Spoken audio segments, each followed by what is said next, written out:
अपने सपनों को मारा होगा, ना अच्छा खाया ना अच्छा पिया।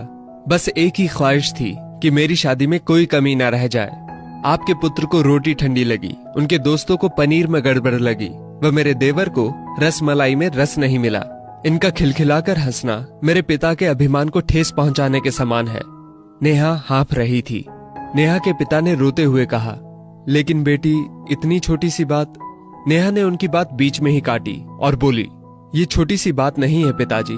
मेरे पति को मेरे पिता की इज्जत नहीं। रोटी क्या आपने बनाई? रस मलाई, पनीर, ये सब केटर्स का काम है। आपने दिल खोलकर वह हैसियत से बढ़कर खर्च किया है। कुछ कमी रही तो वो केटर्स की तरफ से।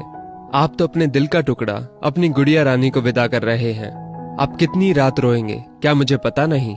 माँ कभी मेरे बिना घर से बाहर नहीं निकली। कल से वो बाजार अकेली जाएंगी। जा पाएंगी? जो लोग पत्नी या बहू लेने आए हैं वो खाने में कमियां निकाल रहे हैं। मुझ में कोई कमी आपने नहीं रखी। ये बात इनकी समझ में नहीं आई। दया शंकर जी ने नेहा के सिर पर हाथ फिराया। अरे पगली, बात का बतंगड़ बना रही है। मुझे तुझ पर गर्व है कि तू मेरी बेटी है, लेकिन बेटा इन्हें माफ कर दे। तुझे मेरी कसम, शांत हो जा। तभी अविनाश ने आकर दया शंकर जी के हाथ पकड़ लिए। मुझे माफ कर दीजिए बाबूजी, मुझसे गलती हो गई। मैं उसका गला बैठ गया था, रो पड़ा था वो। तभी राधे श्याम जी ने आगे बढ़कर नेहा के सिर पर हाथ रखा। मैं तो बहू लेने आया था, लेकिन ईश्वर बहुत कृपालु है। उसने मुझे बेटी दे दी।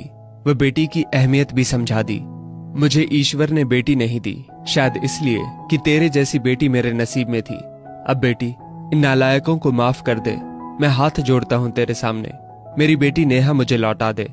और राधे श्याम जी ने सचमुच हाथ जोड़ दिए थे। वह नेहा के सामने सिर झुका दिया। नेहा ने अपने ससुर के हाथ पकड़ लिए। बाबूजी, राधे श्याम जी ने कहा। बाबूजी नहीं, पिताजी। नेहा भी भावुक होकर राधे श्याम जी से लिपट गई थी। दयाशंकर जी ऐसी बेटी पाकर गौरव की अनुभूति कर रहे थे। नेहा अब राजी खुशी अपने ससुराल रवाना हो गई थी। पीछे छोड़ गई थी आंसुओं से भीगी अपने माँ पिताजी की आंखें, अपने पिता का वो आंगन जिस पर कल तक वो चहकती थी। आज से इस आंगन की चिड़िया उड़ गई थी किसी दूर प्रदेश में और किसी पेड़ पर अपना घरौंदा बनाएगी। एक बेटी माँ बाप का अभिमान व अनमोल धन होती है, पराया धन नहीं। कभी हम शादी में जाएं तो ध्यान रखें कि पनीर की सब्जी बनाने में एक पिता ने कितना कुछ खोया होगा व कितना खोएगा। अपना आंगन उजाड़कर दूसरे के आंगन को महकाना कोई छोटी बात नहीं। बेटी की शादी में बनने वाले पनीर, रोटी या रसमलाई पकने में उतना समय लगता है जितनी लड़की की उम्र होती है। ये भोजन सिर्फ भोजन नहीं, पिता के अरमान व जीवन का सपना होता है। बेटी की शादी में बनने वाले पकवानों में स्वाद कई सपनों के कुचलने के बाद आता है। वह उन्हें पकने में सालों लगते हैं। बेटी की शादी में खाने की कद्र करें।